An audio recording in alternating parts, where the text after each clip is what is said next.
होली भारत के सबसे पुराने पर्वों में से है। ये कितना पुराना है इसके विषय में ठीक जानकारी नहीं है, लेकिन इसके विषय में इतिहास, पुराण व साहित्य में अनेक कथाएं मिलती है।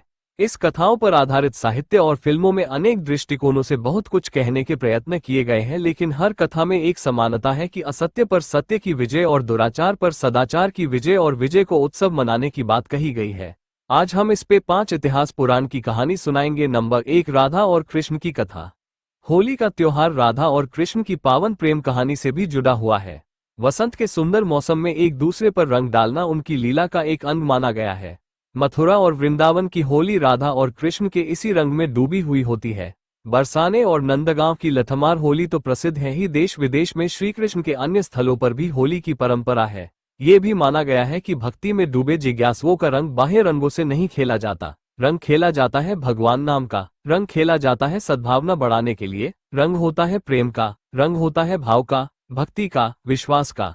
होली उत्सव पर होली जलाई जाती है अहंकार की, अहम की, वैर द्वेष की, ईर्ष्या मत्सर की, संशय की, और पाया जाता है विशुद्ध प्रेम अपने आराध्य का, पाई जाती है कृपा अपने ठाकुर की।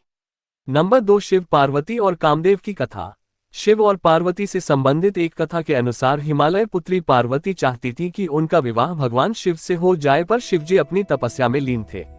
कामदेव पार्वती की सहायता को आए। उन्होंने पुष्प बाण चलाया और भगवान शिव की तपस्या भंग हो गई। शिवजी को बड़ा क्रोध आया और उन्होंने अपनी तीसरी आंख खोल दी। उनके क्रोध की ज्वाला में कामदेव का शरीर भस्म हो गया। फिर शिवजी ने पार्वती को देखा। पार्वती की आराधना सफल हुई और शिवजी ने उन्हें अपनी पत्नी के रूप में स्वीकार कर लिया।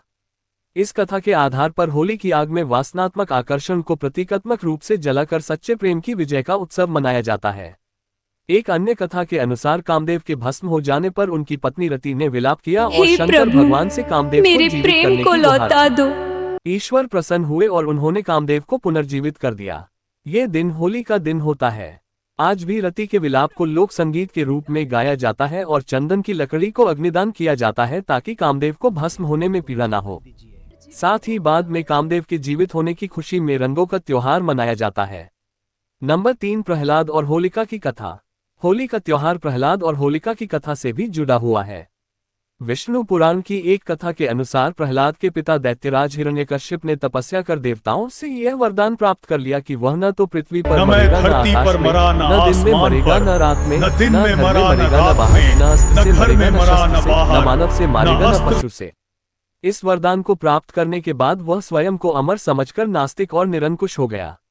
वह चाहता था कि उनका पुत्र भगवान नारायण की आराधना छोड़ दे, परंतु प्रहलाद इस बात के लिए तैयार नहीं था। हिरण्यकश्यपु ने उसे बहुत सी प्राणांतक यातनाएं दी, लेकिन वह हर बार बच निकला। हिरण्यकश्यप की बहन होलिका को यह वरदान प्राप्त था कि वह आग में नहीं जलेगी। अतः उसने होलिका को आदेश दिया कि वह प्रहलाद को लेकर आग में प्रवेश कर जाए, जिससे प्रहलाद जलकर मर जाए। परंतु होलिका का ये वरदान उस समय समाप्त हो गया जब उसने भगवान भक्त प्रहलाद का वध करने का प्रयत्न किया। होलिका अग्नि में जल गई, परंतु नारायण की कृपा से प्रहलाद का बाल भी बांका नहीं हुआ।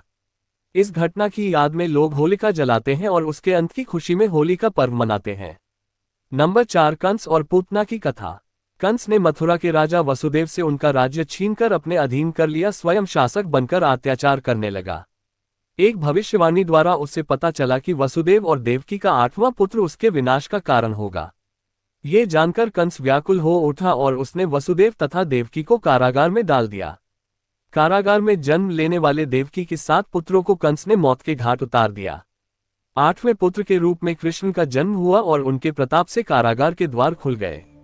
वसुदेव रातों रात कृष्ण को गोकुल में नंद और यशोदा के घर पर रखकर उनकी नवजात कन्या को अपने साथ लेते आए। कंस ने जब इस कन्या को मारना चाहा तो वह अदृश्य हो गई और आकाशवाणी हुई कि कंस को मारने वाले तो गोकुल में जन्म ले चुका है। कंस ये सुनकर डर गया और उसने उस दिन गोकुल में जन्म लेने वाले हर शिशु की हत्या कर देने की योजना बनाई। इसके लिए उसने अपने अधीन काम करने वाली पूतना नामक राक्षसी का सहारा लिया। वह सुंदर रूप बना सकती थी और महिलाओं में आसानी से घुल मिल जाती थी। उसका कार्य स्तनपान के बहाने शिशुओं को विषपान कराना था। अनेक शिशु उसका शिकार हुए, लेकिन कृष्ण उसकी सच्चाई को समझ गए और उन्होंने पूतना का वध कर दिया। ये फाल्गुन पूर्णिमा का दिन था, अतः पूतनावध की खुशी में होली मनाई जाने लगी। नंबर 5, राक्षसी ढूंढी की कथा। राजा पृथु के समय में ढूंढी नामक एक कुटिल राक्षसी थी। वह अबोध बालकों को खा जाती थी। अनेक प्रकार के जप तप से उसने बहुत से देवताओं को प्रसन्न करके उसने वरदान प्राप्त कर लिया था कि उसे कोई भी देवता, मानव, अस्त्र या शस्त्र नहीं मार सकेगा, ना ही उस पर सर्दी, गर्मी और वर्षा का कोई असर होगा। इस वरदान के बाद उसका अत्याचार बढ़ गया क्योंकि उसको मारना असंभव था। लेकिन शिव के एक शाप के कारण बच्चों की शरारतों से वह मुक्त नहीं थी। राजा पृथु ने ढूंढी के अत्याचारों से तंग आकर राजपुरोहित से उससे छुटकारा पाने का उपाय पूछा। पुरोहित ने कहा कि यदि फाल्गुन मास की पूर्णिमा के दिन जब न अधिक सर्दी होगी और न गर्मी, सब बच्चे एक एक लकड़ी लेकर अपने घर से निकले, उसे एक जगह पर रखें और घास फूस रखकर जला दें। ऊंचे स्वर में तालियां बजाते हुए मंत्र पढ़ें और अग्नि की प्रदक्षिणा करें।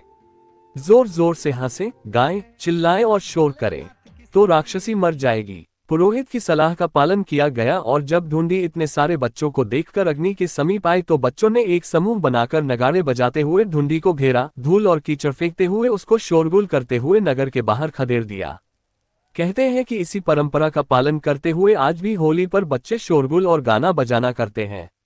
आप लोग को सभी ऐतिहासिक पुराण में से जो कहानी अच्छी लगी कमेंट कर और अपना अपना राय दीजिए। आपका आभारी करता एजीएस गेम्स टेस्टिंग। थैंक्स।